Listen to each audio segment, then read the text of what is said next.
നമ്മുടെ മഹാനടൻ മോഹൻലാൽ മലയാളികൾക്ക് വീണ്ടും അഭിമാനമാകുന്നു. രണ്ടാമതും ദാദാ സാഹിബ് ഫാൽക്കെ അവാർഡ് കേരളത്തിലേക്ക് കൊണ്ടുവന്നിരിക്കുന്നു. മഹാനായ അടൂർ ഗോപാലകൃഷ്ണന് ശേഷം മലയാളികൾക്ക് ഈ അവാർഡ് നേടിത്തരുന്നത് മോഹൻലാലാണ്. കേരളത്തിലെ എല്ലാ മലയാളികളും അദ്ദേഹത്തിന്റെ സഹപ്രവർത്തകർക്കുമായി ഈ അവാർഡ് പങ്കുവച്ചിരിക്കുന്നു. ഇന്ത്യയിൽ ഈ കംപ്ലീറ്റ് ആക്ടർക്ക് ഇനി കിട്ടുവാൻ അവാർഡുകളില്ല. ഇന്നും കൊച്ചു പയ്യന്മാരെ പോലെ അദ്ദേഹം ചുറുചുറുക്കോടുകൂടി സിനിമകളിൽ അഭിനയിക്കുന്നു. ദൃശ്യത്തിന്റെ 3-ാം ഭാഗം ഇന്നോ നാളെയോ ആരംഭിക്കുകയാണ്. അദ്ദേഹം ഇനിയും ഒരുപാട് കാലം കുറെ സിനിമകൾ, നല്ല നല്ല സിനിമകൾ, എമ്പുരാൻ പോലുള്ള, പുലിമുരുകൻ പോലുള്ള വൻപിച്ച വിജയങ്ങളാകുന്ന സിനിമകൾ ഇനിയും അദ്ദേഹം കൊണ്ടുവരും എന്ന് തന്നെയാണ് നമ്മൾ പ്രതീക്ഷിക്കുന്നത്. അദ്ദേഹം വേറൊരു അനുഗ്രഹീതൻ കൂടെയാണ്. ഇന്ത്യയിലെ എല്ലാ മഹാനടന്മാരുമൊത്തും അദ്ദേഹത്തിന് അഭിനയിക്കാൻ കഴിഞ്ഞിട്ടുണ്ട്.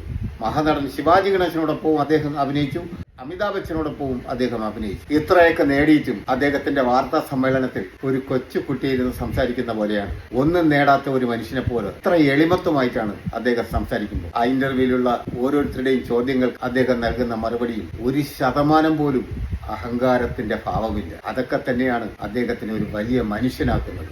1-2 സിനിമകളിൽ തല കാണിക്കുന്നതിന് മുമ്പ് ഞാനാണ് ഈ ലോകം കീഴടക്കിയ മഹാൻ എന്ന് നടിക്കുന്ന ഈ നടന്മാരുടെ ഇടയിലേക്ക് ഇത്രയും വലിയ അവാർഡ് കൊണ്ട് കേരളത്തിന് തന്നിട്ടും അദ്ദേഹം എനിക്ക് കിട്ടിയ അല്ലെങ്കിൽ ഞാനാണ് ഇത് നേടിയത് എന്ന ഭാവം കാണിക്കാതെ അത് എല്ലാ സഹപ്രവർത്തകർക്കുമായിട്ട് അദ്ദേഹം ആ അവാർഡിനെ പങ്കുവയ്ക്കുന്നു.